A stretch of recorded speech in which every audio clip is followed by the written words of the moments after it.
Assalamualaikum warahmatullahi wabarakatuh. Kami dari kelompok yang beranggotakan Agita Nursyifa dan Aulia Jamilah akan mempresentasikan hasil penelitian yang berjudul Peran Komunikasi Orang Tua dalam Pembentukan Karakter Anak. Pada kesempatan ini, kami akan menjelaskan mulai dari abstrak, pendahuluan, metode penelitian, hasil dan pembahasan, hingga kesimpulan. Perkenalkan, saya Aulia Jamila dengan NIM 250101115 bersama rekan saya. Nama saya Agita Nursyifa dengan NIM 250101121. Selanjutnya, saya akan memaparkan isi penelitian kami. Penelitian ini menggunakan pendekatan kualitatif fenomenologis yang bertujuan untuk mengetahui bagaimana komunikasi sehari-hari orang tua memengaruhi pembentukan karakter anak. Data diperoleh melalui wawancara mendalam, kemudian dianalisis menggunakan analisis tematik. Hasil penelitian menunjukkan terdapat 5 tema utama, yaitu keterbukaan komunikasi, respon emosional, respon terhadap kesalahan, dinamika keluarga, dan internalisasi nilai.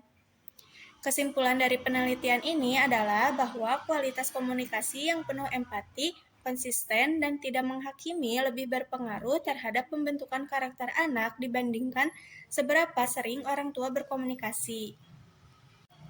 Pada bagian pendahuluan, keluarga merupakan lingkungan pertama yang berperan dalam perkembangan anak.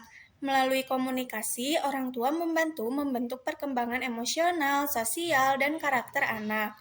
Menurut Larzarler dan rekan-rekannya, pola asuh otoritatif yang hangat namun tetap tegas merupakan pola asuh yang paling efektif dalam mendukung perkembangan anak secara menyeluruh.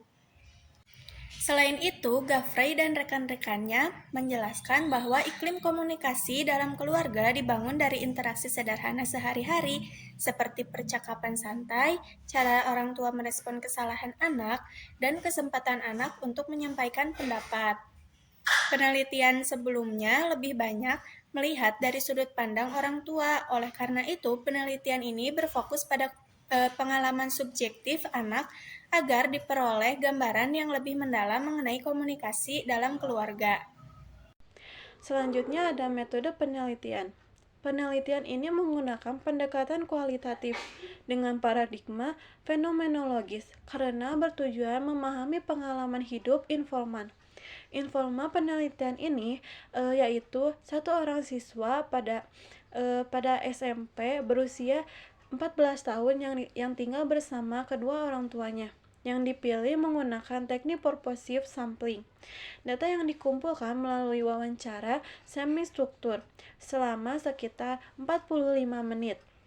Selanjutnya, data dianalisis menggunakan analisis tematik Brown dan Klein pada tahun 2022 yang dilakukan melalui 6 tahap secara sistematis.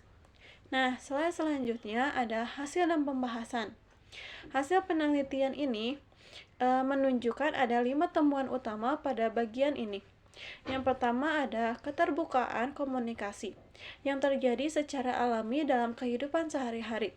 Informa merasa lebih mudah bercerita kepada sang ibu, sedangkan kepada sang ayah cenderung lebih selektif. Yang kedua ada pada aspek respon emosional. Anak merasa lebih lega dan dihargai ketika didengarkan tanpa dihakimi. Hal tersebut membantu anak mengelola emosinya dengan lebih baik. Yang ketiga ada dalam merespon kesalahan pada anak. Anak lebih mudah menerima teguran yang disampaikan dengan alasan yang jelas ketimbang dengan teguran yang disertai kemarahan. Nah, selanjutnya yang keempat ada dinamika keluarga, bahwa konflik antara ayah dan ibu tidak selalu berdampak negatif apabila mampu dikelola dengan baik atau menerapkan comparting, sehingga hubungan dengan anak tetap terjaga. Selanjutnya ada yang kelima ada internalisasi nilai, seperti kejujuran, tanggung jawab, dan kemampuan mendengarkan lebih banyak dipelajari anak melalui contoh perilaku kedua orang tuanya, bukan hanya melalui narasi atau aturan.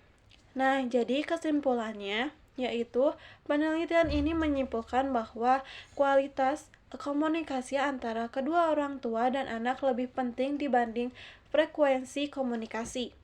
Komunikasi yang penuh empati, konsisten, dan saling menghargai mampu membangun rasa aman dan meningkatkan kepercayaan diri, serta menambahkan nilai-nilai positif pada anak.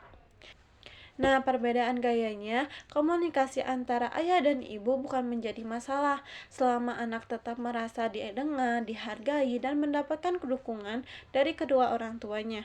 Demikian presentasi dari kelompok kami mengenai peran komunikasi orang tua dalam pembentukan karakter anak. Terima kasih atas perhatiannya. Wassalamualaikum warahmatullahi wabarakatuh.